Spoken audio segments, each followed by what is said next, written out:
সম্মানিত হাজিরিন, মহান আল্লাহ সুবহানাহু ওয়া তাআলা বাবা আদম থেকে নিয়ে আমাদের নবী মুহাম্মদ সাল্লাল্লাহু আলাইহি ওয়াসাল্লাম পর্যন্ত 1,00,000 এর অধিক নবী এবং রাসূলদেরকে পৃথিবীর মাঝে মানব জাতির কল্যাণের জন্য, মানব জাতিকে আল্লাহ এর একত্ববাদ শিক্ষা দেওয়ার জন্য শিক্ষক হিসেবে মহান আল্লাহ সুবহানাহু ওয়া তাআলা প্রেরণ করেছেন। মুহতারাম হাজিরিন, সেই সুবাদে মহান আল্লাহ সুবহানাহু ওয়া তাআলা আমাদের নবী মুহাম্মদুর রাসূলুল্লাহ সাল্লাল্লাহু আলাইহি ওয়াসাল্লামকে 570 ঈসাই সনে আরব ভূখণ্ডে মক্কাতুল মুকাররমায় মা আমিনার গর্ভ থেকে এই পৃথিবীর মধ্যে আল্লাহ রাব্বুল আলামিন পাঠিয়েছেন। তিনি এমন এক সময় জন্মগ্রহণ করেছিলেন যেই সময় মানুষকে মানুষ বলা হতো না, মানুষের চরিত্র ছিল হিংস্র, বন্য, শৃগল এবং একেবারে চার পায়া পশুর চেয়েও আরও নিকৃষ্ট থেকে নিকৃষ্টতম। মুহতারাম হাজিরিন, এই অবস্থায় মুহাম্মদ রাসূলুল্লাহ সাল্লাল্লাহু আলাইহি ওয়াসাল্লাম এসে 40 বৎসরে তিনি নবুয়ত প্রাপ্ত হয়ে মানুষের ধারে ধারে গিয়ে ইসলাম এর কথা বলে, ঈমানের কথা বলে, মানুষের কাছ থেকে নির্যাতন ভোগ করার মাধ্যমে আল্লাহ রাসূল সাল্লাল্লাহু আলাইহি ওয়াসাল্লাম এই ইসলামের দাওয়াত পেশ করেন। এভাবে আস্তে আস্তে রাসূল পাক সাল্লাল্লাহু আলাইহি ওয়াসাল্লাম মক্কাতুল মুকাররমায় দাওয়াত দিতে লাগলেন। এভাবে মদিনার বুকে দাওয়াত দিতে লাগলেন। এক সময় মুহাম্মদুর রাসূলুল্লাহ সাল্লাল্লাহু আলাইহি ওয়াসাল্লামের মাধ্যমে মহান আল্লাহ রাব্বুল আলামিন পুরা পৃথিবীর আনাচে কানাচে, কোনায় কোনায় প্রত্যেকটি মানুষের কাছে একত্ববাদের দাওয়াত পৌঁছিয়ে দিলেন।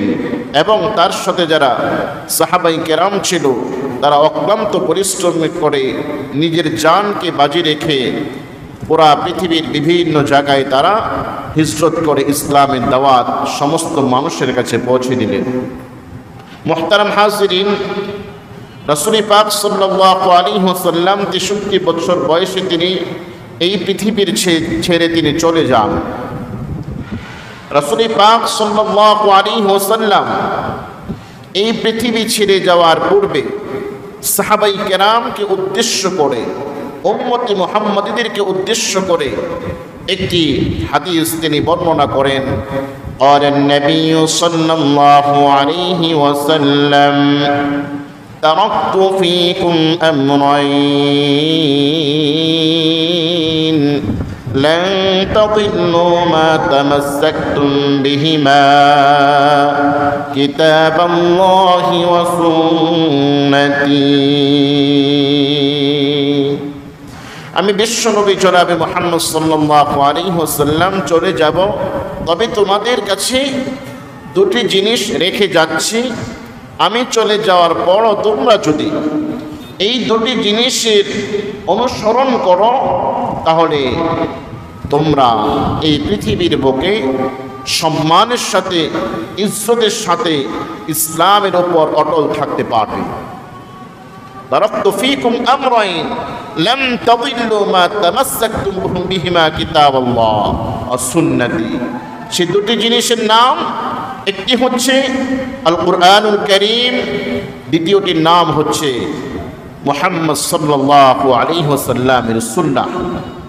মুহতারাম হাজিরিন, এভাবে মহান আল্লাহ সুবহানাহু ওয়া তাআলা তার পবিত্র কালামে তার প্যারা হাবিব মুহাম্মদ সাল্লাল্লাহু আলাইহি ওয়াসাল্লামের সুন্নাত সম্পর্কে গুরুত্ব আরোপ করে তিনি বলেন, আউযু বিল্লাহি মিনাশ শাইতানির রাজীম কুল ইন কুনতুম তুহিব্বুনাল্লাহা ফাত্তাবিউনি ইউহিব্বুকুমুল্লাহু ওয়া ইয়াগফির লাকুম যুনুবাকুম ওয়াল্লাহু গফুরুর রহিম। হে নবী, আপনি বলে দিন, ইন কুনতুম তুহিব্বুনাল্লাহ, যদি তোমরা মহান আল্লাহ রাব্বুল আলামিনকে ভালোবাসতে চাও, ফাত্তাবিউনি, তাহলে আমি রাসূলের অনুসরণ করো। ইউহিব্বুকুমুল্লাহ, আমি রাসূলের অনুসরণ করলেই আল্লাহকে ভালোবাসা হবে, আর আল্লাহকে ভালোবাসা হলে আল্লাহ তোমাদেরকে ভালোবাসবেন। ইউহিব্বুকুমুল্লাহ, শুধু ভালোবাসি ক্ষান্ত হবেন না, মহান আল্লাহ রাব্বুল আলামিন রাসূলকে ভালোবাসলে আল্লাহকে ভালোবাসা হয়ে যাবে। এর ফলাফল স্বরূপ মহান আল্লাহ রাব্বুল আলামিন বলতেছেন, ওয়া ইয়াগফির লাকুম যুনুবাকুম, মহান আল্লাহ রাব্বুল আলামিন তোমাদের জীবনের সমস্ত গুনাহ খাতা মাফ করে তোমাদেরকে নিষ্পাপ করে দিবেন। সুবহানাল্লাহ। তাহলে আল্লাহ রাসূলকে ভালোবাসলে আল্লাহকে ভালোবাসা হবে, আর আল্লাহকে ভালোবাসলে আল্লাহ রাব্বুল আলামিন ওই বান্দার জীবনের সমস্ত গুনাহগুলো মাফ করে দিয়ে তাকে নিষ্পাপ করে দিবেন। সুবহানাল্লাহ। তার কারণ কি? আল্লাহু গফুরুর রহিম, আল্লাহ রাব্বুল আলামিন হচ্ছেন ক্ষমাশীল, চিরদয়াময়। মুহতারাম হাজিরিন, এভাবে বিশ্বনবী জনাবে মুহাম্মদুর রাসূলুল্লাহ সাল্লাল্লাহু আলাইহি ওয়াসাল্লাম, তার থেকে হযরতে আনাস রাদিয়াল্লাহু তাআলা আনহু হাদিস বর্ণনা করেন। তিনি বলেন যে আল্লাহ রাসূল সাল্লাল্লাহু আলাইহি ওয়াসাল্লাম বলেছেন, ফাওয়াল্লাযী নাফসি বিয়াদি, যে আল্লাহর কসম, যার হাতে আমার জীবন এবং আমার মরণ, যার হাতে আমার সব কিছু, তার কসম খেয়ে বলি, আল্লাহ রাসূল বলতেছেন, লা ইউমিনু আহাদুকুম হাত্তা আকুনা আহাব্বা ইলাইহি মিন ওয়ালিদিহি ওয়া ওয়ালাদিহি ওয়ান নাসি আজমাইন, তোমাদের মধ্য থেকে ওই ব্যক্তি ততক্ষণ পর্যন্ত মুমিন হতে পারবে না যতক্ষণ না পর্যন্ত তার জীবন থেকে, তার আত্মীয় স্বজন, প্রিয়জন, সমস্ত কিছু থেকে আমি বিশ্বনবীকে ভালো না বাসবে। সমস্ত কিছু থেকে যখন তার ভালোবাসাটা আমি নবী মুহাম্মদের জন্য হবে, তখন সে প্রকৃতপক্ষে মুমিন হতে পারবে। মুহতারাম হাজিরিন, এভাবে রাসূল সাল্লাল্লাহু আলাইহি ওয়াসাল্লাম ভালোবাসা পূর্ণ হকদার তিনি। কারণ আমরা যে তাকে ভালোবাসবো, কি দেখে ভালোবাসবো? প্রত্যেকটা গুণ বিশ্ব নবী জনাবে মুহাম্মদ সাল্লাল্লাহু আলাইহি ওয়াসাল্লামকে মহান আল্লাহ রাব্বুল আলামিন দান করেছেন। কারণ চারটি গুণ এমন রয়েছে যে চারটি গুণে গুণান্বিত হলে একজন মানুষ ভালোবাসে। চার গুণ পরিপূর্ণ হোক, অথবা 3 গুণ কিংবা 2 গুণ কিংবা 1 গুণ, চারটি গুণ একসাথে থাকতেও পারে, আর এটা স্বাভাবিক মানুষের পক্ষে সম্ভব নয়। স্বাভাবিক মানুষের মাঝে হয়তো 1 গুণ থাকবে কিংবা 2 গুণ থাকবে কিংবা 3 গুণ থাকবে, 4 গুণ আমার আপনার মতো মানুষের মাঝে হতে পারে না। কিন্তু মহান আল্লাহ সুবহানাহু ওয়া তাআলা তার প্রিয় হাবিব মুহাম্মদুর রাসূলুল্লাহ সাল্লাল্লাহু আলাইহি ওয়াসাল্লামকে 4 গুণে গুণান্বিত করেছিলেন। 1 নাম্বার গুণ রূপ এবং সৌন্দর্য, প্রথম নাম্বার গুণ।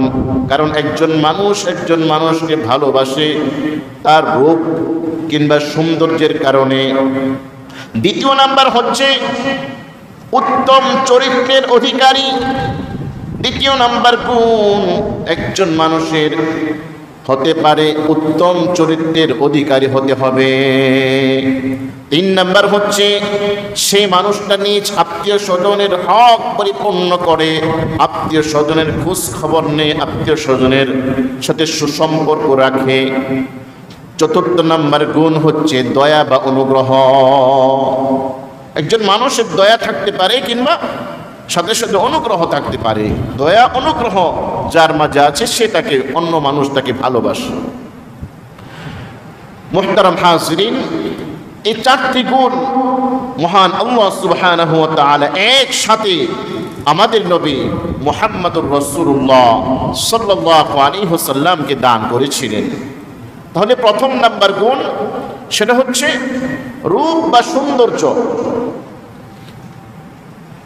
সৌন্দর্যের দিক দিয়ে মহান আল্লাহ সুবহানাহু ওয়া তাআলা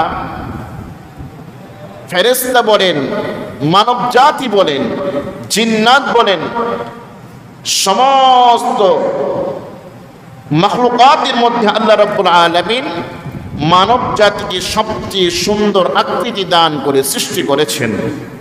তার প্রমাণ সূরাতুত তিন, আল্লাহ রাব্বুল আলামিন ইরশাদ করেন, লাকাদ খালাকনাল ইনসানা ফি আহসানি তাকওয়িম। আমি আল্লাহ রাব্বুল আলামিন মানব জাতিকে সবচেয়ে সুন্দর আকৃতি দান করে সৃষ্টি করেছি, বলেন সুবহানাল্লাহ।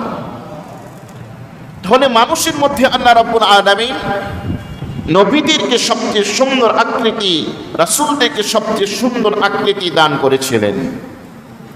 তার মধ্যে উল্লেখযোগ্য, আল্লাহ রাব্বুল আলামিন হযরত ইউসুফ আলাইহিস সালাতু ওয়াস সালামকে অত্যন্ত সুন্দর আকৃতি চেহারা দিয়ে আল্লাহ রাব্বুল আলামিন দুনিয়ার মধ্যে পাঠিয়েছিলেন।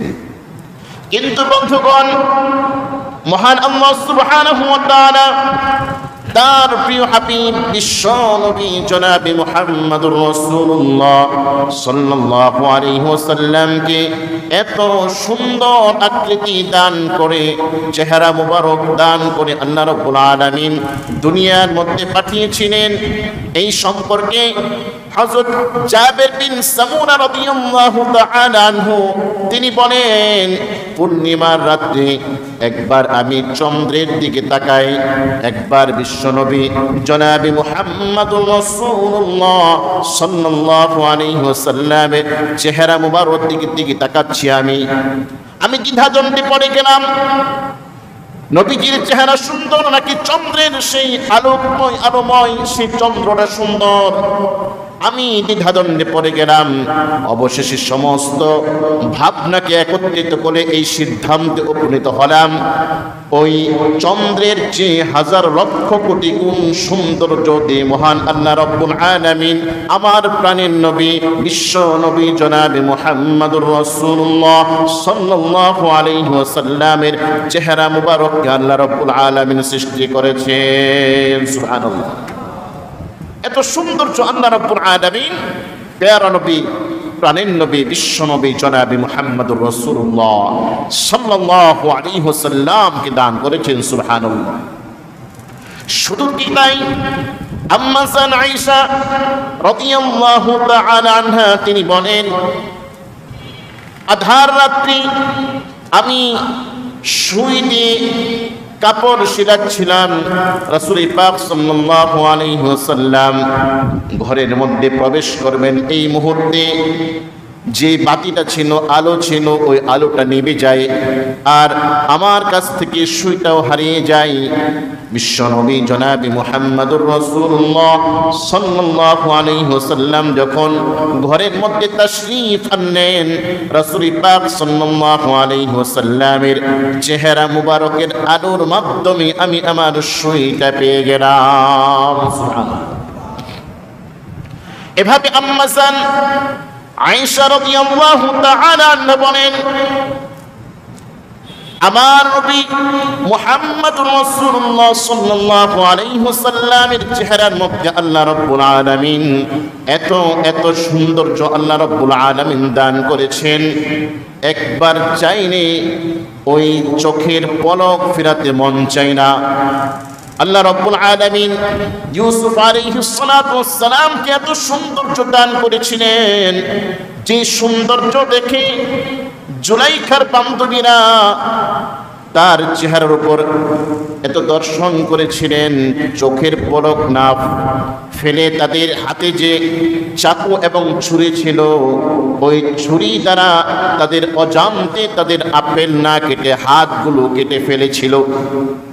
কিন্তু আমার নবী মুহাম্মদুর রাসূলুল্লাহ সাল্লাল্লাহু আলাইহি ওয়াসাল্লামের চেহারা যদি ওই জুলাইখার বান্ধবীর আগে দেখতো সে তারা তো ইউসুফ আলাইহিস সালাতু ওয়াস সালামের চেহারা দেখে আপেল কাটার পরিবর্তে তাদের হাত কেটে ফেলেছিল।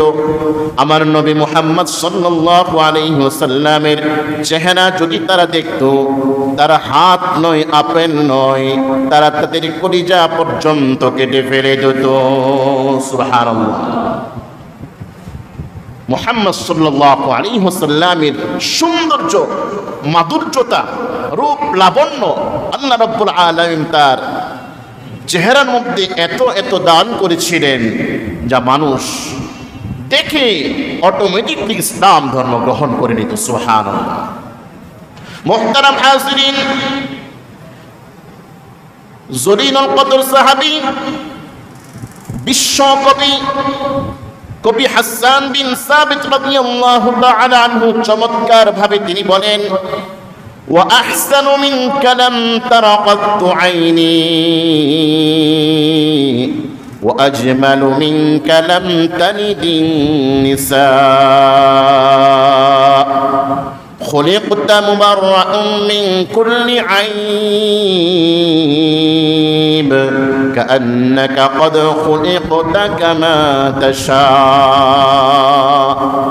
নবীর শানে তিনি কবিতা বলছেন, 4 লাইনের একটি কবিতা, ওয়া আহসানু মিনকা লাম তারা কাত্তু আইনি। নবী হে মুহাম্মদ সাল্লাল্লাহু আলাইহি ওয়াসাল্লাম, আপনাকে আল্লাহ রাব্বুল আলামিন এত সৌন্দর্য দান করেছেন, আমার চোখ দ্বারা অন্য কোনো মানুষকে কখনো এত সৌন্দর্যের অধিক আমি কাউকে দেখিনি। সুবহানাল্লাহ। ওয়া আজমালু মিনকা লাম তালিদিন নিসা, পৃথিবীতে এমন কোন নারী নাই যে তার সন্তান এত সুন্দর জন্ম দিয়েছেন। অর্থাৎ মা আমিনা এত সুন্দর একজন বালক নবী মুহাম্মদ সাল্লাল্লাহু আলাইহি ওয়াসাল্লামকে জন্মদান করেছেন, তিনি হচ্ছেন সবচেয়ে সুন্দর। ওয়া আজমালু মিনকা, আর কি বলেছেন, খুলিকতা মুবাররা'আন মিন কুল্লি আইব, সমস্ত দোষ ত্রুটি মুক্ত করে মহান আল্লাহ রাব্বুল আলামিন নবী মুহাম্মদ সাল্লাল্লাহু আলাইহি ওয়াসাল্লামকে সৃষ্টি করেছেন। কাআন্নাকা ক্বাদ খুলিকতা মান তাশা, অর্থাৎ মুহাম্মদ সাল্লাল্লাহু আলাইহি ওয়াসাল্লাম যেভাবে তিনি চাইছেন আল্লাহ রাব্বুল আলামিন তাকে সেভাবেই সৃষ্টি করেছেন। সুবহানাল্লাহ। মুহতারাম হাজিরিন, সেই নবীর উম্মত হয়ে আমরা খুশি না বেজার? অবশ্যই খুশি থাকতে হবে, কারণ নবী মুহাম্মদ সাল্লাল্লাহু আলাইহি ওয়াসাল্লামের উম্মত হওয়ার জন্য পূর্বের নবীরা পর্যন্ত আল্লাহ রাব্বুল আলামিনের কাছে দরখাস্ত পেশ করেছেন, কিন্তু আমরা কোন দরখাস্ত পেশ করা ব্যতীতই মহান আল্লাহ সুবহানাহু ওয়া তাআলা আমার আপনার উপর দয়া করেছেন, ইহসান করেছেন। আমরা অটোমেটিকলি আল্লাহ রাব্বুল আলামিনের দয়ায় নবী মুহাম্মদ সাল্লাল্লাহু আলাইহি ওয়াসাল্লামের উম্মত আমরা হয়েছি, আলহামদুলিল্লাহ। মুহতারাম হাজিরিন, দ্বিতীয় গুণ গরিমা, উত্তম চরিত্র। একজন মানুষের দ্বিতীয় গুণ হচ্ছে তার উত্তম চরিত্র, পবিত্র চরিত্র। মানুষের চরিত্র যদি ভালো থাকে, চেহারাও যদি ভালো না থাকে তাতে কোনো সমস্যা নাই। চরিত্র যদি ভালো থাকে তাহলে অবশ্যই অবশ্যই তার মান মর্যাদা ঘরের মধ্যে, এলাকার মধ্যে, সমস্ত জায়গায়। যেমন ভাবে হযরত বেলাল রাদিয়াল্লাহু তাআলা আনহুর চেহারা এত সুন্দর ছিল না, কোন রকম তার চেহারা একটা মানব, এটা শুধু বোঝা যেত। তার চেহারার সৌন্দর্য কোনো দিক ছিল না, কিন্তু তার উত্তম আখলাক, উত্তম চরিত্র ছিল, প্রকৃত ইমানদার ছিল। আল্লাহ রাব্বুল আলামিন চেহারার সৌন্দর্য দিক বিবেচনা করে কাল হাসরের ময়দানে বিচার বিশ্লেষণ করবেন না। আল্লাহ রাব্বুল আলামিন একজন মানুষের আখলাক দেখবেন, আল্লাহ রাব্বুল আলামিন একজন মানুষের ঈমান দেখবেন, আমল দেখবেন। এগুলো যদি আল্লাহ রাব্বুল আলামিনের কাছে আমরা পেশ করতে পারি, এগুলোর মধ্যে যদি কোনো ভেজাল না থাকে, আল্লাহ রাব্বুল আলামিন আমার আপনার ঠিকানা চিরস্থায়ী সে উচ্চতর জান্নাত দান করবেন। সুবহানাল্লাহ।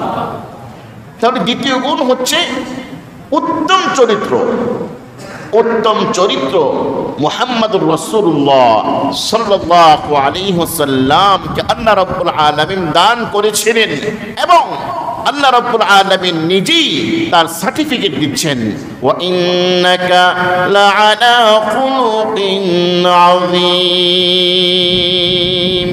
হে আমার নবী মুহাম্মদ সাল্লাল্লাহু আলাইহি ওয়াসাল্লাম, আপনি সর্বোচ্চ সর্বশ্রেষ্ঠ চরিত্রের উপর প্রতিষ্ঠিত আছেন, বলেন সুবহানাল্লাহ। দুনিয়ার মধ্যে আমরা আমাদের চরিত্রের সার্টিফিকেট আমরা আনতে যাই কোথায়? মেম্বার চেয়ারম্যানের কাছে, ঠিক না বলেন? যার কাছে আমরা চরিত্রের সার্টিফিকেট আনার জন্য যাই সে হলো কি? মদখোর, সে হচ্ছে জিনাখোর, সারা রাত মদ খেয়ে টাল হয়ে থাকে। এই ধরনের মানুষের কাছে আমরা আমাদের নিজের চরিত্রের ব্যাপারে সার্টিফিকেট আনার জন্য যাই। কিন্তু মহান আল্লাহ সুবহানাহু ওয়া তাআলা কোন মানুষ দ্বারা রাসূল পাক সাল্লাল্লাহু আলাইহি ওয়াসাল্লামের চরিত্রের সার্টিফিকেট মানুষের সামনে প্রকাশ করেন নাই, বরং মহান আল্লাহ সুবহানাহু ওয়া তাআলা বিশ্ব নবী জনাবে মুহাম্মদুর রাসূলুল্লাহ সাল্লাল্লাহু আলাইহি ওয়াসাল্লামের চরিত্রের সার্টিফিকেট এভাবে দিচ্ছেন, ইন্নাকা লাআলা খুলুকিন আযীম। আমার নবী মুহাম্মদ সাল্লাল্লাহু আলাইহি ওয়াসাল্লামকে সম্বোধন করতেছেন, হে নবী মুহাম্মদ, আপনি তো সর্বোচ্চ সর্বশ্রেষ্ঠ চরিত্রের উপর আপনি প্রতিষ্ঠিত, সুবহানাল্লাহ। মুহতারাম হাজিরিন, রাসূল পাক সাল্লাল্লাহু আলাইহি ওয়াসাল্লাম যখন নবুয়ত প্রাপ্ত হলেন, তিনি ঘরে আসলেন, ভয় পেয়ে গেলেন। আম্মা জান আয়েশা রাদিয়াল্লাহু তাআলা আনহা, আম্মা জান খাদিজা রাদিয়াল্লাহু তাআলা আনহা, তিনি বললেন, হে নবী মুহাম্মদ সাল্লাল্লাহু আলাইহি ওয়াসাল্লাম, আপনার ভয় পাওয়ার কোনো কারণ নাই, আপনার শঙ্কিত হওয়ার কোনো কারণ নাই, আপনার চরিত্র তো পবিত্র, আপনি তো বিধবাকে আশ্রয় দান করেন, আপনি তো এতিমকে খাবার খাইয়েন, আপনি তো আত্মীয় স্বজনের হক আদায় করেন। এভাবে তিনি তার গুণাগুণ সঠিকভাবে তিনি বর্ণনা করতেছিলেন, সুবহানাল্লাহ। মুহতারাম হাজিরিন, রাসূল পাক সাল্লাল্লাহু আলাইহি ওয়াসাল্লামের আখলাক চরিত্র হচ্ছে সর্বোৎকৃষ্ট সর্বশ্রেষ্ঠ। তিনি অমুসলিমদের সাথেও উত্তম চরিত্র প্রদর্শন করতেন, তেমনি ভাবে সাহাবায়ে কেরাম এর সামনে তিনি উত্তম চরিত্রের আধার ছিলেন। এভাবে তিনি একজন শিশু বাচ্চাকেও তিনি পছন্দ করতেন, তার সাথে হাসি কৌতুক করতেন। হ্যাঁ, এভাবে রাসূল পাক সাল্লাল্লাহু আলাইহি ওয়াসাল্লামের কাছে একজন গ্রাম্য লোক আসলো হাদিয়া নিয়ে। গ্রাম্য লোক আসলো কি? হাদিয়া নিয়ে। এসে রাসূল পাক সাল্লাল্লাহু আলাইহি ওয়াসাল্লামের দরবারে এসে বলল, ইয়া রাসূলুল্লাহ, ইয়া হাবিবাল্লাহ, আমার বাগানের প্রথম আঙ্গুর আপনার জন্য আমি হাদিয়া স্বরূপ নিয়ে এসেছি। রাসূল পাক সাল্লাল্লাহু আলাইহি ওয়াসাল্লাম, তার সাথে অনেক সাহাবী বসা ছিল। রাসূল পাক সাল্লাল্লাহু আলাইহি ওয়াসাল্লাম আঙ্গুর নিলেন, তিনি একটা খেলেন। অবশেষে রাসূল পাক সাল্লাল্লাহু আলাইহি ওয়াসাল্লামের সামনে যত আঙ্গুর ছিল এক এক করে পরিপূর্ণ করে দিলেন, খেয়ে শেষ করে দিলেন। কোন সাহাবীকে তিনি দিলেন না। অবশেষে ওই লোকটি খুব খুশি যে আমি আঙ্গুর এনেছি। রাসূল পাক সাল্লাল্লাহু আলাইহি ওয়াসাল্লাম কি মজা পেয়ে তিনি খেয়ে নিলেন। ওই লোকটি চলে গেল। অবশেষে সাহাবায়ে কেরাম জিজ্ঞাসা করলো, ইয়া রাসূলুল্লাহ, আপনার অভ্যাস অনুযায়ী আপনি তো এমন করেন না, আপনার কাছে কেউ হাদিয়া নিয়ে আসলে আপনি খান এবং সেটা ভাগ করে দেন সকলকে, কিন্তু আজ তো ভিন্ন রূপ দেখতে পেয়েছি, আপনি সমস্ত আঙ্গুর খেয়ে ফেলেছেন। তখন বিশ্বনবী জনাবে মুহাম্মদুর রাসূলুল্লাহ সাল্লাল্লাহু আলাইহি ওয়াসাল্লাম বলল, হে আমার সাহাবীরা, যে আঙ্গুর আমি খেয়েছি সেটা অত্যন্ত টক আঙ্গুর ছিল। যদি তোমাদেরকে আমি ভাগ করে দিতাম, তোমরা ওই লোকটির সামনে বিরক্ত ভাব প্রকাশ করতে, নাশুকরিয়া করতে। ওই লোকটি কষ্ট পেত, অত্যন্ত কষ্ট পেত সে। এজন্য আমি আঙুরগুলো খেয়ে ওই লোকটিকে খুশি করে দিলাম, সুবহানাল্লাহ। এই হচ্ছে বিশ্বনবী জনাবে মুহাম্মদুর রাসূলুল্লাহ সাল্লাল্লাহু আলাইহি ওয়াসাল্লামের আখলাক। একটা মানুষ তার কথার মাধ্যমে, তার চেহারা পরিবর্তনের মাধ্যমে কষ্ট অনুভব করবে, এটা বিশ্বনবী কখনোই চাননি। তাই তিনি সমস্ত টক আঙুরগুলো খেয়ে নিলেন। সুবহানাল্লাহ। মুহতারাম হাজিরিন, এই হচ্ছে একজন মানুষকে ভালোবাসার দ্বিতীয় গুণ, সেটা হচ্ছে উত্তম আখলাক। এভাবে মহান আল্লাহ সুবহানাহু ওয়া তাআলা তিনি মানব জাতিকে লক্ষ্য করে তিনি বলেন, লাকাদ কানা লাকুম ফি রাসূলিল্লাহি উসওয়াতুন হাসানাহ, অবশ্যই তোমাদের রাসূলের মাঝেই তোমাদের উত্তম চরিত্র রয়েছে। তোমরা বিশ্বনবী জনাবে মুহাম্মদ সাল্লাল্লাহু আলাইহি ওয়াসাল্লামের কাছ থেকে তোমরা চরিত্র শিক্ষা গ্রহণ করো। লাকাদ কানা লাকুম, তোমাদের জন্য অবশ্যই রয়েছে ফি রাসূলিল্লাহ, আল্লাহ রাসূলের মাঝে উসওয়াতুন হাসানাহ, উত্তম চরিত্র। সুতরাং তোমরা যদি চরিত্র শিখতে চাও তাহলে রাসূল পাক সাল্লাল্লাহু আলাইহি ওয়াসাল্লামের কাছ থেকে তোমরা চরিত্র শিখো। চরিত্র শিখে তোমাদের চরিত্রকে পবিত্র করে আমার কাছে আসো। এই জন্য আমাদের চরিত্রকে সংশোধন করার জন্য বিশ্বনবী জনাবে মুহাম্মদ সাল্লাল্লাহু আলাইহি ওয়াসাল্লামের চরিত্র ব্যতীত অন্য কোনো মানুষের চরিত্র গ্রহণ করলে আদৌ মানুষ হওয়া যাবে না, জানোয়ার হওয়া যাবে। অনেক মানুষ অনেক নেতা নেত্রীর চরিত্রকে ধারণ করে, গ্রহণ করে। এই জন্য ওই নেতা কাল হাসরের ময়দানে যেখানে যাবে তার স্থান সেখানেই হবে। রাসূল পাক সাল্লাল্লাহু আলাইহি ওয়াসাল্লাম কি বলেছেন, আল মারউ মা'a মান আহাব্বা, যার সাথে যার মহাব্বত তার সাথে তার কিয়ামত। আমি আপনি একজন নেতা নেত্রীর আদর্শকে গ্রহণ করলাম, কারণ নেতা নেত্রীর আদর্শ দুনিয়ার আদর্শ। দুনিয়ার চিটারি বাটপাড়ি এবং রাজনৈতিক এই সমস্ত পচা গান্দা বিষয়গুলো আমি তার কাছ থেকে শিখলাম। পলিটিক্স মানেই হচ্ছে মিথ্যা, জালিয়াতি, বাটপাড়ি, চিটারি। কারণ গণতন্ত্রের মধ্যে কখনো ভালো কিছু পাওয়া যায় না, যা পশ্চিমাদের মানব রচিত একটি বিধান, যেটা কোনো মানুষ যদি গ্রহণ করে সেটা গ্রহণ করলে সঠিক সে থাকতে পারবে না, তাকে মিথ্যা বলতেই হবে, তাকে গীবত চর্চা করতেই হবে। এই গণতন্ত্রের মাধ্যমে কখনো ইসলাম প্রতিষ্ঠিত হবে না। এই জন্য আমার আপনার চরিত্র যদি ঠিক করতে চাই, বিশ্বনবী জনাবে মুহাম্মদ সাল্লাল্লাহু আলাইহি ওয়াসাল্লামের চরিত্র বিকল্প কোনো চরিত্র কোন মানুষ কোথাও খুঁজে পাবে না। এজন্য আমার আপনার চরিত্রকে গ্রহণ করতে হবে রাসূলের চরিত্র থেকে। রাসূল পাক সাল্লাল্লাহু আলাইহি ওয়াসাল্লামের চরিত্রের মধ্যে ছিল শিশুর চরিত্র, শিশুর আদর্শ, এভাবে কিশোরের আদর্শ, সেনাপতির আদর্শ, এভাবে রাষ্ট্রনায়কের আদর্শ, প্রেসিডেন্টের আদর্শ, স্বামীর আদর্শ, এভাবে প্রত্যেকটা সেক্টরের মানুষ রাসূল পাক সাল্লাল্লাহু আলাইহি ওয়াসাল্লামের জীবনী থেকে সে শিক্ষা গ্রহণ করতে পারবে। রাসূল পাক সাল্লাল্লাহু আলাইহি ওয়াসাল্লাম তিনি একজন স্বামী ছিলেন, এক এক করে 11 জন স্ত্রীর স্বামী তিনি ছিলেন। এভাবে তিনি রাষ্ট্র পরিচালনা করেছিলেন, রাষ্ট্রনায়ক, এভাবে তিনি শাসন কার্য করেছিলেন। সেই কথাগুলো, সেই ঘটনাগুলো হাদিসের মধ্যে রয়েছে। এই জন্য আমাদের সমাজনীতি, আমাদের রাষ্ট্রনীতি, আমাদের আন্তর্জাতিক নীতি, সমস্ত নীতি আদর্শ গ্রহণ করতে হবে কার কাছ থেকে? বিশ্বনবী জনাবে মুহাম্মদুর রাসূলুল্লাহ সাল্লাল্লাহু আলাইহি ওয়াসাল্লামের জীবনী থেকে। মুহতারাম হাজিরিন, এভাবে তৃতীয় গুণ আত্মীয়তার সম্পর্ক রক্ষা করা। আমি আপনি যদি আত্মীয়তার সম্পর্ক রক্ষা করি তাহলে আমার আত্মীয় স্বজন আমাকে ভালোবাসবে। তারা বলবে সে লোকটার টাকা পয়সা না থাকুক কিন্তু আমাদের সাথে সম্পর্ক রাখে, কথার মাধ্যমে সান্ত্বনা দেয়, সাথে সাথে অর্থ করে দিয়ে সাহায্য সহযোগিতা করলে শোনাই সোহাগা, সকলে আমাকে ভালোবাসবে। এই গুণটা মহান আল্লাহ সুবহানাহু ওয়া তাআলার প্রিয় হাবিব বিশ্বনবী জনাবে মুহাম্মদুর রাসূলুল্লাহ সাল্লাল্লাহু আলাইহি ওয়াসাল্লামের ছিল। তিনি আত্মীয়তার সম্পর্ক বজায় রাখার জন্য তিনি আদেশ করেছিলেন, এভাবেই আত্মীয় ছিন্নকারী সম্পর্কে তিনি সতর্ক বাণী উচ্চারণ করেন।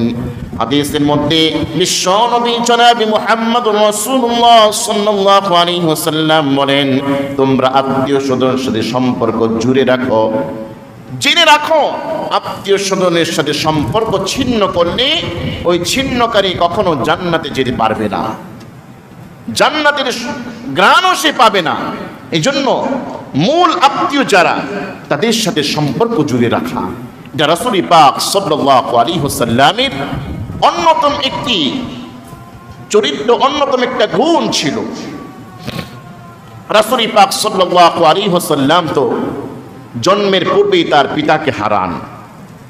6 বছর বয়সে তার আম্মাজান আমিনাকে হারান। এভাবে 8 বছর বয়সে তার দাদা আব্দুল মুত্তালিবকে হারান। এভাবে তিনি পদে পদে অভিভাবক শূন্য হন। রাসূল পাক সাল্লাল্লাহু আলাইহি ওয়াসাল্লাম তার বংশটা এত পুত পবিত্র ছিল, এত পুত পবিত্র ছিল যে রাসূল থেকে নিয়ে উল্টো যদি গণনা করে আদম আলাইহিস সালাম পর্যন্ত থেকে যায়। তার বংশ এত পুত পবিত্র ছিল, তার বংশের কোনো মানুষ এই পৃথিবীর জমিনে জিনা করে নাই। সুবহানাল্লাহ বলেন। এত পুত পবিত্র বংশে মহান আল্লাহ সুবহানাহু ওয়া তাআলা বিশ্বনবী জনাবে মুহাম্মদুর রাসূলুল্লাহ সাল্লাল্লাহু আলাইহি ওয়াসাল্লামকে প্রেরণ করেছিলেন। মুহতারাম হাজিরিন, তিনি তার আত্মীয় নয় এমন একজন মহিলাকে তিনি তার গায়ের চাদর বিছিয়ে জমিনের মধ্যে তাকে বসতে দিয়েছিলেন। সুবহানাল্লাহ। তিনি কে? রাসূল পাক সাল্লাল্লাহু আলাইহি ওয়াসাল্লাম যখন 1400 সাহাবায়ে কেরামকে নিয়ে মদিনা থেকে মক্কায় উমরা করার জন্য এসেছিলেন, পথিমধ্যে তিনি কুরবানি করেছিলেন, ওই গোশতগুলো বন্টন করতেছিলেন মানুষের মাঝে।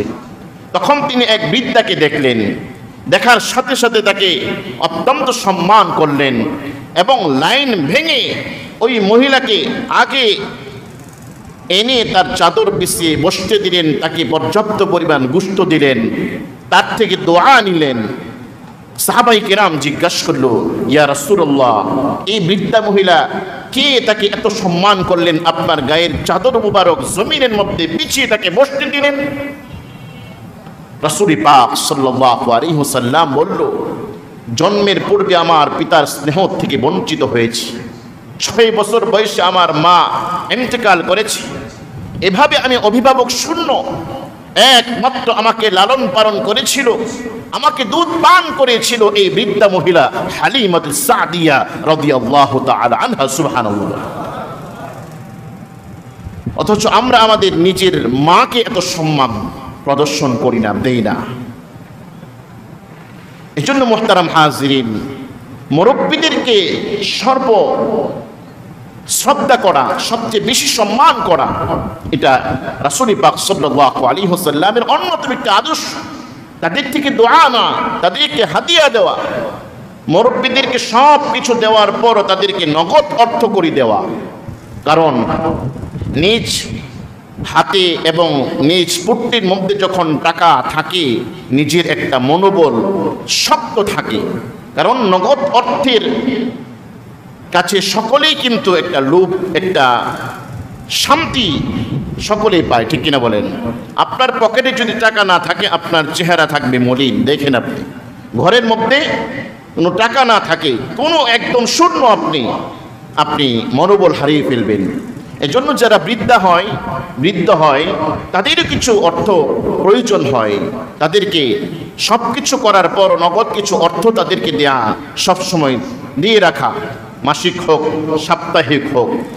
রাসূল পাক সাল্লাল্লাহু আলাইহি ওয়াসাল্লাম বলেছেন, তোমরা মুরব্বীদেরকে শ্রদ্ধা করো, ছোটদেরকে স্নেহ করো। এটা রাসূল পাক সাল্লাল্লাহু আলাইহি ওয়াসাল্লামের চরিত্রের মধ্যেও ছিল। তিনি করেছেন, সাহাবায়ে কেরামকে আদেশ করেছেন আমাদেরকে শিক্ষা গ্রহণ করার জন্য। আল্লাহ রাব্বুল আলামিনের প্রিয় হাবিব আমাদেরকে নির্দেশনা দিয়েছেন। মুহতারাম হাজিরিন, পিতা মাতা বৃদ্ধ হয়ে গেলে তাদেরকে শ্রদ্ধা করা, তাদের খোঁজখবর নেওয়া, এভাবে নগদ অর্থ দিয়ে তাদেরকে সাহায্য করা। মুহতারাম হাজিরিন, বিগত কয়েকদিন পূর্বে একটি চরম থেকে চরম ঘটনা ঘটে গিয়েছে এই বাংলার বুকে, বগুড়ার মধ্যে, যা পৃথিবীর ইতিহাসে পৃথিবীর ইতিহাসে আমার মনে হয় এর চেয়ে নিকৃষ্টতম ঘটনা আর ঘটেনি। সেটা কি? বগুড়ার মধ্যে যে ঘটনা ঘটেছে, 19 বছরের এক আলিয়া মাদ্রাসার ছাত্র সাআদ নিজ ছেলে, নিজ আপন মাকে হত্যা করে ডিপ ফ্রিজের মধ্যে ঢুকিয়ে সে অত্যন্ত স্বাভাবিকভাবে জীবন যাপন করছে। নাউজুবিল্লাহ পড়েন। এ হচ্ছে কিয়ামতের আলামত। নিজ মাকে শ্বাসরুদ্ধ করে বডি দিয়ে কুপিয়ে ঠান্ডা মাথায় ডিপ ফ্রিজের মধ্যে হাত পা বেঁধে ঢুকিয়ে দিয়েছে এবং বডি দিয়ে আলমারিগুলো কুপিয়েছে। অবশেষে সে এই প্রকাশ করলো যে আমাদের ঘরে ডাকাত এসেছিল, মানুষ তাই ভেবেছে। অবশেষে তাকে এবং তাদের আত্মীয় স্বজন কয়েকজনকে গ্রেফতার করার পর র্যাব বাহিনী তাদেরকে জিজ্ঞাসাবাদের পর স্পষ্ট হলো নিজ ছেলের হাতে মা হত্যা।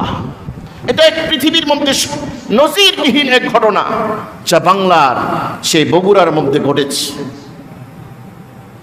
কল্পনা করা যায় যে মা তার সন্তানকে পেটে ধারণ করেছে 10 মাস 10 দিন, সে সন্তানের হাতে মা হত্যা হবে কেন? এক মেয়ের সাথে তার সম্পর্কের মধ্যে বাধা হয়ে দাঁড়িয়েছে মা। প্রতিদিন তার 500-1000 টাকা লাগবে, টাকা মা দেয় না। এই কারণে এই গুসায় নিজ আপন মাকে নিজ হাত দ্বারা হত্যা করে ডিপ ফ্রিজের মধ্যে ঢুকিয়ে রেখেছে। এই হচ্ছে অবস্থা, এই হচ্ছে চিত্র। এজন্য যাদের সন্তান নাই, আফসোস করার কিছু নাই, আফসোস করার কিছু নাই। আল্লাহ ভালো জানেন আপনার সন্তান যদি দেন, এই সন্তান দ্বারা আপনার জীবন শঙ্কিত হবে। আল্লাহ যাকে ইচ্ছা তাকে সন্তান দেন, যাকে ইচ্ছা তাকে সন্তান দেন না, যাকে ইচ্ছা তাকে ছেলে দেন, যাকে ইচ্ছা তাকে মেয়ে দেন। সব কার ইচ্ছা? আল্লাহ রাব্বুল আলামিনের ইচ্ছা। হযরত খিজির আলাইহিস সালাতু ওয়াস সালাম মুসা আলাইহিস সালাতু ওয়াস সালাম যাচ্ছিলেন। হঠাৎ করে খিজির আলাইহিস সালাতু ওয়াস সালাম এক বালককে ধরে হত্যা করল। সূরা কাহফের ঘটনা। মুসা আলাইহিস সালাতু ওয়াস সালাম জিজ্ঞাসা করলেন, আপনি অনর্থক এই বালককে হত্যা করলেন, তার কারণ কি? হযরত খিজির আলাইহিস সালাতু ওয়াস সালাম বলল, এই বালক যখন বড় হবে, এই বালক বড় হলে তার পিতা মাতার এক অপমানজনক ঘটনা ঘটাবে বিদায় আমি আল্লাহর কাছ থেকে জেনে এখনই তাকে হত্যা করলাম। এই ঘটনা বলার উদ্দেশ্য হচ্ছে ছেলে সন্তান মেয়ে যাদেরকে আমাদেরকে আল্লাহ রাব্বুল আলামিন দান করেছেন, তাদের জন্য আল্লাহর কাছে বেশি বেশি দোয়া করা, কান্নাকাটি করা, তারা যেন মানুষের মতো মানুষ হয়। তারা 10 বছর যেতে না যেতেই তাদেরকে আমরা ছেড়ে দেই নিজ স্বাধীনতার মধ্যে। এজন্য আমাদেরকে তাদের খেয়াল করা দরকার। একাকী বাথরুমের মধ্যেও 5 মিনিটের সময় যেন ব্যয় না হয়, গোসলখানায় সময় যেন ব্যয় না করে। একা একা ঘরের মধ্যে থাকবে কিন্তু দরজা লাগাতে পারবে না। এভাবে পিতা এবং মাতাকে সতর্কতা অবলম্বন করা দরকার। আল্লাহ সকলকে তৌফিক দান করুন। মুহতারাম হাজিরিন, এই হচ্ছে 4 গুণে গুণান্বিত রাসূল পাক সাল্লাল্লাহু আলাইহি ওয়াসাল্লাম। মুহতারাম হাজিরিন, প্রিয় নবী, বিশ্ব নবী জনাবি মুহাম্মদ সাল্লাল্লাহু আলাইহি ওয়াসাল্লাম, তিনি হচ্ছেন কি ভালোবাসা। আমরা যদি তাকে ভালোবাসতে চাই, এটা ঈমানের দাবি, ঈমানের দাবি। তাহলে কি করতে হবে? রাসূলকে ভালোবাসতে হলে আমাদেরকে কয়েকটা কাজ করতে হবে। 1 নাম্বার, যে রাসূল বলেছেন, মান আহাব্বা সুন্নতি ফাকাদ আহাব্বানি ওয়া মান আহাব্বানি কানা মাই ফিল জান্নাহ। যে ব্যক্তি আমাকে ভালোবাসতে চায়, সে যেন আমার সুন্নতের অনুসরণ করে। মান আহাব্বা সুন্নতি, যে আমার সুন্নতের অনুসরণ করলো সে আমাকে ভালোবাসলো। ওমান আহাব্বানি কানা মাই ফিল জান্নাহ, আর আমাকে যে ভালোবাসলো সে সোজা জান্নাতে আমার সঙ্গে থাকবে। সুবহানাল্লাহ। তা আমরা কি রাসূল পাক সাল্লাল্লাহু আলাইহি ওয়াসাল্লামকে ভালোবাসতে চাই কিনা বলেন? এটা মৌখিক কথা না অন্তরের কথা? অন্তরের কথা থাকতে হবে, কারণ রাসূলকে ভালোবাসা ব্যতীত জবান দ্বারা কালিমা উচ্চারিত হতে পারে না। রাসূলকে ভালোবাসা ব্যতীত কবরের মধ্যে 3টি প্রশ্নের জবাব দেওয়া যাবে না। রাসূলকে ভালোবাসা ব্যতীত হাসরের ময়দানে 5টি প্রশ্নের উত্তর দেওয়া যাবে না। রাসূলের উম্মত হওয়া ব্যতীত জান্নাত পাওয়া অসম্ভব। তাই রাসূলকে ভালোবাসতে চাইলে রাসূলের প্রত্যেকটা সুন্নতের অনুসরণ করার চেষ্টা করতে হবে, আমলে পরিণত করতে হবে। সেটা ছোট হোক বড় হোক, ব্যক্তিগত জীবনে হোক পারিবারিক জীবনে হোক, প্রত্যেকটি সেক্টরে রাসূল পাক সাল্লাল্লাহু আলাইহি ওয়াসাল্লামের সুন্নাহর বাস্তবায়ন করতে হবে। সেটা দৈহিক সুন্নত হোক, নখের সুন্নত আছে, দাড়ির সুন্নত আছে, শরীরের মধ্যে জামার সুন্নত আছে, পারিবারিকভাবে রাসূলের সুন্নত আছে, সামাজিকভাবে রাসূলের সুন্নত আছে। প্রত্যেকটি জায়গায় রাসূল পাক সাল্লাল্লাহু আলাইহি ওয়াসাল্লামের সুন্নত রয়েছে, সেটাকে বাস্তবায়ন করা। 2 নাম্বার, রাসূল পাক সাল্লাল্লাহু আলাইহি ওয়াসাল্লামের উপরে সবচেয়ে বেশি থেকে বেশি দুরূদ পড়া। এটা হচ্ছে কি 2 নাম্বার। রাসূল পাক সাল্লাল্লাহু আলাইহি ওয়াসাল্লাম এই ব্যাপারে তিনি বলেন, মান সাল্লা আলাইয়া মারওয়াতান সাল্লাল্লাহু আলাইহি 10 রাহমাতান। যে ব্যক্তি আমি রাসূলের উপর একবার দুরূদ পড়ো, একবার দুরূদ শরীফ পড়লো, কতটুকু? 2 সেকেন্ড লাগে। সাল্লাল্লাহু আলাইহি ওয়াসাল্লাম, সকলে বলেন সাল্লাল্লাহু আলাইহি ওয়াসাল্লাম। 2 সেকেন্ড একবার পড়লাম, ছোট্ট দুরূদ সাল্লাল্লাহু আলাইহি ওয়াসাল্লাম। আল্লাহ রাব্বুল আলামিন নিশ্চিতভাবে ওই ব্যক্তির উপর কমপক্ষে 10টি রহমত নাজিল করেন। সুবহানাল্লাহ। মুহতারাম হাজিরিন, শুধু কি তাই? একবার কেউ যদি রাসূল পাক সাল্লাল্লাহু আলাইহি ওয়াসাল্লামের উপর দুরূদ পড়ল, তাহলে আল্লাহ রাব্বুল আলামিন তার 10টি গুনাহ মাফ করে দিলেন। সুবহানাল্লাহ। আর কি 10টি মর্যাদা আল্লাহ রাব্বুল আলামিন তার জন্য বৃদ্ধি করে দেন। সুবহানাল্লাহ। আর কি 10টি রহমত আল্লাহ রাব্বুল আলামিনের পক্ষ থেকে ওই ব্যক্তির উপর বর্ষিত হয়। সুবহানাল্লাহ। আর কি রাসূল পাক সাল্লাল্লাহু আলাইহি ওয়াসাল্লামের উপর কোন উম্মত যদি দুরূদ পড়ে, ওই ব্যক্তির নাম, তার পিতামাতার নাম, ওই জায়গার নাম ধরে একজন ফেরেশতা আল্লাহ রাসূলের রওজা মুবারকে প্রবেশ করে রাসূলের কানে বলতে থাকে, অমুক জায়গায় অমুক ব্যক্তি, ওই ব্যক্তির পিতামাতার নাম এই, আপনার উপর আপনার জন্য আল্লাহর কাছে দোয়া করেছে। রাসূল পাক সাল্লাল্লাহু আলাইহি ওয়াসাল্লাম শোনার পর ওই ব্যক্তির জন্য রাসূল নিজে রওজা মুবারকে শুয়ে আল্লাহর কাছে কল্যাণ রহমতের দোয়া করেন। সুবহানাল্লাহ। এর চেয়ে আর কি হতে পারে? এজন্য উঠতে বসতে বিপদ আপদে সদা সর্বদাই রাসূল পাক সাল্লাল্লাহু আলাইহি ওয়াসাল্লামের উপরে দুরূদ পড়া প্রত্যেকটা উম্মতের জন্য আবশ্যক, প্রত্যেকটা উম্মতে মুহাম্মদের জন্য জরুরি। এজন্য মুহতারাম হাজিরিন, দুরূদ পড়া, বিপদ আপদ হলেই দুরূদ পড়া। দুরূদের এত গুরুত্ব হাদিসের মধ্যে আছে। বিশেষ করে শুক্রবার দিন দুরূদ পড়া। আরব প্রান্তির মানুষটা বিপদ আপদ হলেই সাল্লাল্লাহু আলাইহি ওয়াসাল্লাম, সাল্লাল্লাহু আলাইহি ওয়াসাল্লাম, সাল্লাল্লাহু আলা নবিয়িনা মুহাম্মদ সাল্লাল্লাহু আলাইহি ওয়াসাল্লাম, এভাবে এক এক পর এক ছোট ছোট বড় বড় দুরূদ তারা পড়তে থাকে। এই ঘটনা শুনে আশ্চর্য হবেন। একজন বক্তা আব্দুল বাতিন কাসিমি দামাত বারকাতুহুম বলতেছিলেন যে মদিনার হোটেলের মধ্যে আমরা অবস্থান করছিলাম, হঠাৎ করে বিকট একটি শব্দ হলো রাস্তায়। আমরা হোটেল থেকে নামলাম, যে দেখি 2টো গাড়ি অ্যাক্সিডেন্ট করেছে। আর সেখানের অ্যাক্সিডেন্ট তো মারাত্মক ধরনের অ্যাক্সিডেন্ট করেছে, গাড়ির ক্ষতি হয়েছে, কিন্তু মানুষের ক্ষতি হয় নাই। যে আরবের মানুষ, মদিনা পাশে রওজা, যার দোষ ছিল তাকে বলতেছে, তোমাকে আমি ততক্ষণ না পর্যন্ত মাফ করব না যতক্ষণ না পর্যন্ত আমার রাসূলের উপর দুরূদ পড়বে। তুমি যদি রাসূলের উপর দুরূদ পড়ো, আমি তোমাকে এই ক্ষতি থেকে ক্ষমা করে দেব। সুবহানাল্লাহ বলেন। আশ্চর্য, রাসূলকে কত মহব্বত করেন তারা, এবং দুরূদ শরীফের কত গুরুত্ব তাদের। এজন্য মুহতারাম হাজিরিন, নিজে দুরূদ পড়া, অন্যকে দুরূদ পড়ার প্রতি উৎসাহ করা, বিপদ আপদ কেটে যাবে ইনশাআল্লাহ। যার সন্তান নাই বেশি বেশি দুরূদ পড়েন, সন্তান হয় না বেশি বেশি ইস্তিগফার করেন, বিপদে পড়েছেন ইস্তিগফার করেন, দুরূদ শরীফ পড়েন। এভাবে দুরূদের ফজিলত যেন আমরা অর্জন করতে পারি।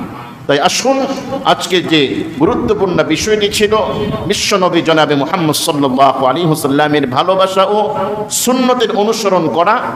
রাসূলকে ভালোবাসতে হবে জীবন দিয়ে, আর ভালোবাসার সবচেয়ে বাস্তব নমুনা হচ্ছে তার সুন্নতগুলো আমাদের ব্যক্তিগত জীবনে এভাবে প্রত্যেকটা সেক্টরে বাস্তবায়ন করা। তাহলেই আমরা বিশ্বনবী জনাবে মুহাম্মদ সাল্লাল্লাহু আলাইহি ওয়াসাল্লামের ভালোবাসা আমরা পেতে পারবো। আর দুরূদ শরীফ বেশি বেশি পড়া, নিজে নিজে দুরূদ শরীফ পড়া, প্রচলিত যে দুরূদ শরীফ সম্মিলিতভাবে সুর দিয়ে, এই দুরূদের কোনো প্রমাণ দলিল হাদিসের মধ্যে নেই।